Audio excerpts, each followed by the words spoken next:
Hi எல்லாத்துக்கும் வணக்கம். நான் இதுக்கு முன்னாடி பார்த்தீங்கன்னா 3 days முன்னாடி பார்த்தீங்கன்னா வீடியோ நான் போட்டிருந்தேன். ட்ரெயினில் போகிற மாதிரி படி கட்டி நின்றுட்டு ஒரு வீடியோ போட்டிருந்தேன். ஸோ அது வந்து நான் கேஷுவலாக விளையாட்டுக்கு பண்ணது இவ்வளோ நான் சீரியஸாகவும் நினச்சி பார்க்கல. நான் எப்பவுமே பொதுவாக வந்து ரீல்ஸ் பண்ணுவேன். அது வந்து எப்படி சொல்கிறேன்னு எனக்கு தெரியல. அந்த அளவுக்கு என்னைய ரொம்ப பேர் வந்து இதாயிடுச்சு. எனக்கு அவன் ஃபேஸ் வந்து வெளியே தலை காட்டணும்னு சொல்லலாம். நியூஸ் பேப்பர்ல வந்துருச்சு, அப்புறம் செய்தியில எல்லா இடத்துலயும் வந்து ஹெட்லைனா எனக்கு தான் இருக்கு. கேரளா, சென்னை எல்லா ஊர்லயுமே என்னோட ரீல்ஸ் போட்டு இந்த மாதிரி பொண்ணு இப்படி பண்ணிட்டு இருக்கேன் அப்படின்னு. ஸோ தயவு செஞ்சு இதை எனக்கு பார்க்கும்போது எனக்கு ரொம்ப கஷ்டமாயிட்டேன். எனக்கு எல்லாரும் கேட்கும் போது கேள்விக்கு மேல கேள்வி கேட்கறாங்க. தப்பு தான், எனக்கு அது தெரியல. ஸோ அது விளையாட்டுத்தனமா பண்ணிட்டேன்.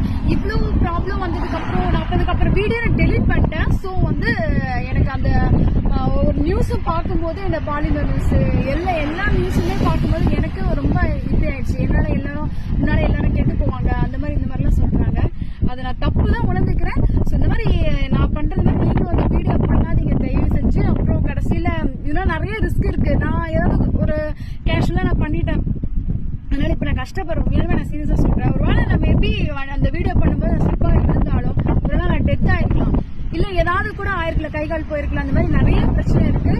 இந்த மாதிரி நீங்களும் பண்ணிடாதீங்க. உங்க ஃபேமிலிக்காகவும் உங்க ஃப்ரெண்ட்ஸுக்கெல்லாம் வந்து ஷேர் பண்ணுங்க. எங்க போனாலும் சேஃப்டியா இருங்க. எங்கெந்த இடத்துல கரெக்டா இருக்குமோ அந்தந்த இடத்துல இருங்க. தேவையில்லாம வந்து இந்த மாதிரி அன்வான்டா போய் எல்லாத்துக்கும் வந்து எடுத்துக்காட்டா என்ன மாதிரி இருக்காதீங்க. எனக்கு கஷ்டமாயிட்டேன். எனக்கு அதை பார்க்க முடியல. எனக்கு எல்லாருமே வந்து ஷகிலா பானு அப்படி நியூஸ் எனக்கு கேட்கும்போது ரிப்பீட் கேட்கும்போது எனக்கு ரொம்ப இதாயிடுச்சு. எனக்கு தயவு செஞ்சு யாரும் இந்த மாதிரி ட்ரெயின்ல போகும்போது அந்த மாதிரி படிக்கட்டுல தயவு செஞ்சு வீடியோ போடாதீங்க. ரொம்ப ரிக்வெஸ்டா எல்லாத்துக்கும் கேட்கிறேன். இந்த வீடியோ எத்தனை பேருக்கு நீங்க பாக்குறீங்கன்னு தெரியல. அத்தனை பேரும் என் வீடியோ பார்த்துருக்காங்க. எனக்கு வெளியே எங்க போனாலும் இதே தான் கேட்கறாங்க. இப்படி பிரச்சனை ஆயிடுச்சு, ஏன் இப்படி பண்ண? தயவு செஞ்சு யாரும் பண்ணாதீங்க.